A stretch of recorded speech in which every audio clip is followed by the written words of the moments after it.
Hi friends, this is సహజ. ఇప్పుడు మీరు వింటున్నారు చేరువై దూరమేలా ఎపిసోడ్ 62. సమయం రాత్రి 11 గంటలు. సంజన మిథున్ గది తలుపు తట్టింది. మిథున్ తలుపు తీసి సంజనను దగ్గరికి లాక్కొని, నేను నిన్ను నిద్రపోనివ్వట్లేదా అన్నాడు నవ్వుతూ. బయటికి వెళ్దామా అని అడిగింది సంజన. ఎక్కడికి? బైక్ కీస్ తీసుకొని రా. ఆ మాటకి మిథున్ ముఖం 1000 వోల్టేజ్ బల్బులా వెలిగిపోయింది. వెంటనే మిథున్ బైక్ కీస్ తీసుకుని సంజనతో కిందికొచ్చి హెల్మెట్ పెట్టుకుని బైక్ స్టార్ట్ చేశాడు. సంజన తన బైక్ మీద కూర్చుంటుంటే మిథున్ మనసు ఆనందంతో నిండిపోయింది. ఈ రోజు కోసం ఎన్నో రోజుల నుండి ఎదురు చూశాడు. అసలు ఈ రోజు వస్తుందని కూడా మిథున్ అనుకోలేదు. ఆమె కాళ్ళు అటు ఇటు వేసి కూర్చుంది. సంజన చేతులు మిథున్ నడుమును చుట్టేశాయి. మిథున్ కొన్ని సెకండ్స్ ఫ్రీజ్ అయ్యాడు. మిథున్ పద అని సంజన అనగానే మిథున్ కదిలి బైక్ ముందుకు కొనిచ్చాడు. అతని మనసంతా గాలిలో తేలిపోతుంది. సంజన మిథున్ నడుమును మరింత గట్టిగా పట్టుకుని అతని వీపు మీద తలవాల్చింది. మిథున్ పులకరించిపోయాడు. మిథున్, నేను ఈ బైక్ ఎక్కే రోజు కోసం నువ్వెంత వెయిట్ చేశావో నేను అంతే వెయిట్ చేశాను. ఇప్పుడు ఎంత హ్యాపీగా ఉందో చెప్పలేను అనంది సంజన. మిథున్ మౌనంగా ఈ సంతోషాన్ని మనస్ఫూర్తిగా ఆస్వాదిస్తున్నాడు. చల్లటి గాలి ఇద్దరిని స్పర్శిస్తూ వాళ్ళ పులకరింతను ఇంకా పెంచింది. దీప్తి కార్ సడన్ గా ఆగిపోయింది. దీప్తి కార్ దిగి క్యాబ్ బుక్ చేసుకుని దానికోసం వెయిట్ చేస్తుంటే మిథున్ బైక్ అటువైపే వెళ్తుంది. బైక్ మీద ఉన్న సంజనను చూసి దీప్తి షాక్ అయింది. సంజన అంత గట్టిగా పట్టుకుంది మిథున్నేనా? అంటే మిథున్ సంజన కలిసిపోయారా? No no! దీప్తి తట్టుకోలేకపోతుంది. ఏం చేసైనా సరే నేను వాళ్ళను దూరం చేస్తాను అని ఆవేశంగా అనుకుంది దీప్తి.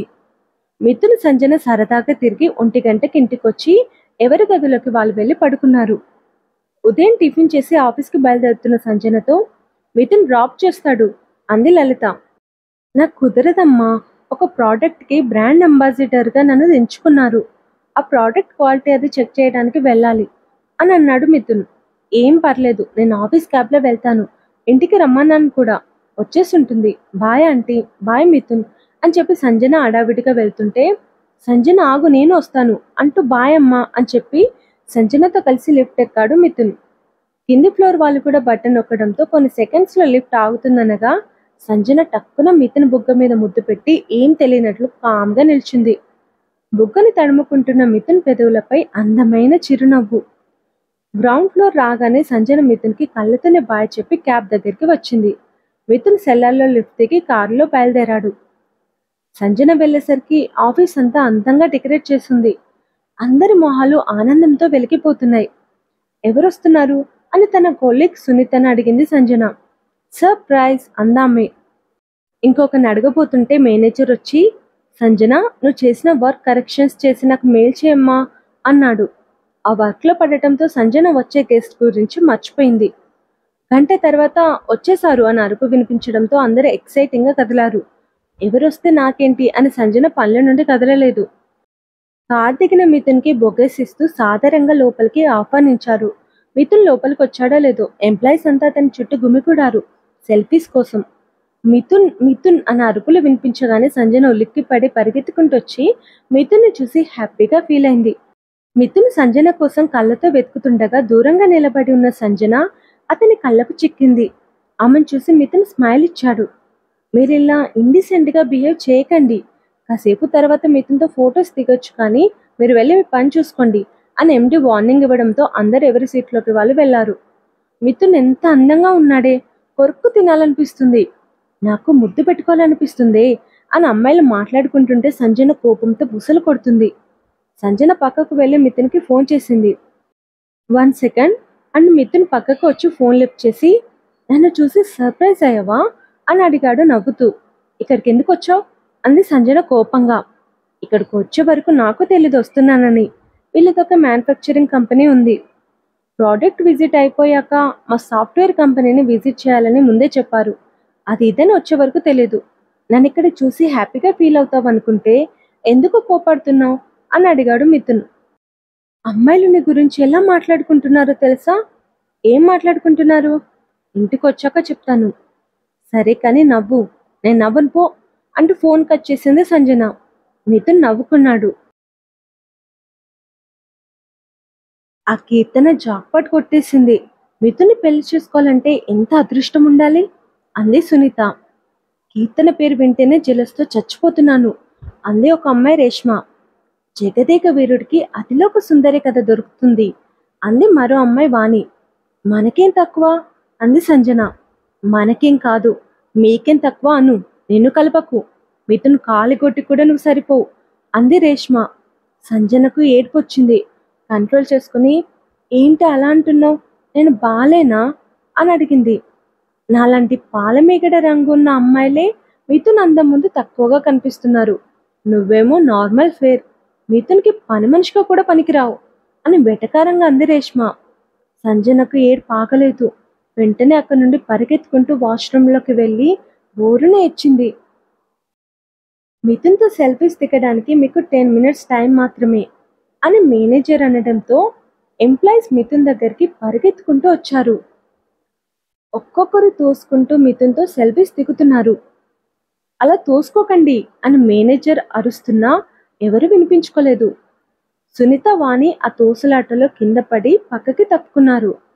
రేష్మ కింద పడిన మిథున్తో సెల్ఫీ కోసం ఆపసోపాలు పడుతుంది. రేష్మ అన్న మాటలతో బాధగా తన సీట్లో కూర్చున్న సంజనను చూసి, సంజన మిథున్తో ఫోటో దిగవా అని అడిగాడు మేనేజర్.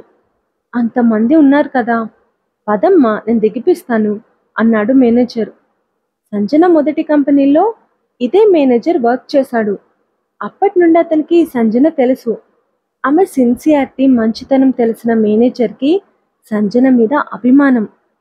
వద్దు సార్, పర్లేదు, మళ్ళీ ఛాన్స్ రాదమ్మా పద అని మేనేజర్ ఫోర్స్ చేసేసరికి సంజన ఇబ్బందిగా అతనితో పాటు కదిలింది.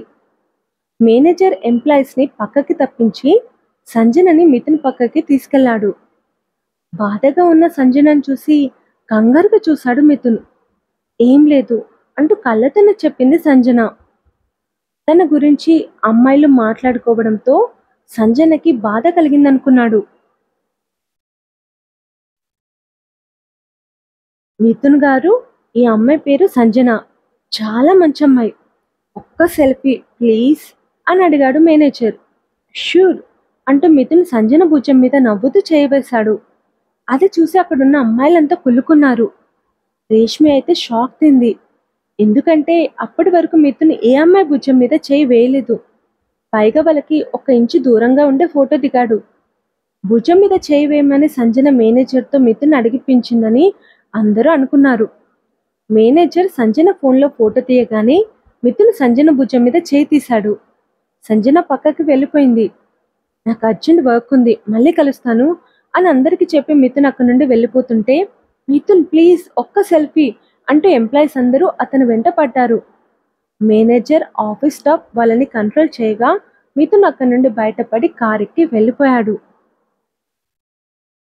మిథున్తో తను సెల్ఫీ దిగలేదనే బాధ కన్నా సంజన దిగిందనే బాధే రేష్మకి ఎక్కువగా ఉంది. సంజన ఫోన్లో ఫోటో చూస్తూ, నేను చెప్పాను కదా మిథున్ కాలిగొట్టి కూడా నువ్వు సరిపోవని, ఈ ఫోటో చూస్తేనే తెలుస్తుంది, పని మనిషి యజమానితో ఫోటో దిగినట్లుంది అంటూ రేష్మి వెటకారంగా నవ్వుతుంటే, నిజమే అంటూ సునీత వాణి కూడా నవ్వారు. సంజన మిథున్తో ఫోటో దిగిందన్న జెలస్తో. సంజన అక్కడ ఉండలేక మేనేజర్ పర్మిషన్ తీసుకొని కన్నీళ్లతో ఇంటికి వెళ్ళిపోయింది. ఏడుపు కంట్రోల్ చేసుకొని, కొంచెం హెడేక్గా ఉందంటీ, నేను పడుకుంటాను అని లలితతో చెప్పి గదిలోకి వెళ్ళి బెడ్పై బోర్లా పడుకొని గట్టిగా ఏడ్చేసింది సంజన. ఆ బాధలోనే నిద్రపోయింది. సంజన పడుకోవడంతో లలిత ఆమెను లేపలేదు. సంజన 4 గంటలకి లేవగానే లలిత ఆమెకు అన్నం తినిపించింది. వర్క్ ఉందని చెప్పి సంజన గదిలోకి వెళ్ళి 7 గంటలకు బయటకు వచ్చింది. మిథున్కి ఏదో పనుందంట, రాత్రి లేట్గా వస్తాడంట అని చెప్పింది లలిత. సంజన ఏం మాట్లాడలేదు. ఏమైందిరా డల్గా ఉన్నావు, తలనొప్పి ఇంకా తగ్గలేదా అని అడిగింది. కొంచెం వర్క్ ప్రెషర్ ఆంటీ అని అంది సంజన. సరే వంట చేస్తాను, తినేసి పడుకో అంది లలిత. వంట అవ్వగానే తినేసి తన రూమ్లోకి వెళ్ళిపోయింది సంజన. ఆ తర్వాత జరగబోయేది నెక్స్ట్ ఎపిసోడ్లో తెలుసుకుందాం. ఈ ఎపిసోడ్ కనుక మీకు నచ్చితే లైక్ చేయండి, కామెంట్ చేయండి. Thank you.